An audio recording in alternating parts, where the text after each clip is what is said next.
துதிகளின் மத்தியில் வாசம் செய்கிற தேவனுக்கு ஸ்தோத்திரம். வல்லமையின் வார்த்தை எஸ்ரா 3:11. கர்த்தரை துதிக்கையில் ஜனங்கள் எல்லாரும் கர்த்தருடைய ஆலயத்தின் அஸ்திபாரம் போடப்படுகிறது நிமித்தம் மகா கம்பீரமாய் ஆரவாரித்தார்கள். எருசலேம் தேவாலயம் மீண்டும் கட்டப்படுவதற்கு கோரேஸ் ராஜாவினால் ஒரு கட்டளை பிறந்தது.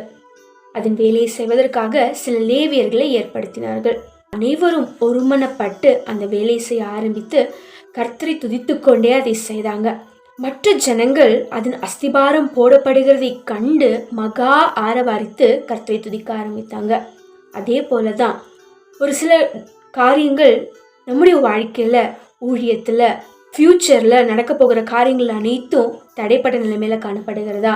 கர்த்தர் சொல்லுகிறாரு, இன்றைக்கு கர்த்தர் அந்த தடைகள் எல்லாம் உடைத்து போட்டு நாமும் வெற்றி சிறக்கும்படியாக நமக்கு கிருபை செய்ய போகிறார். ஆனா நாம் செய்ய வேண்டிய ஒரே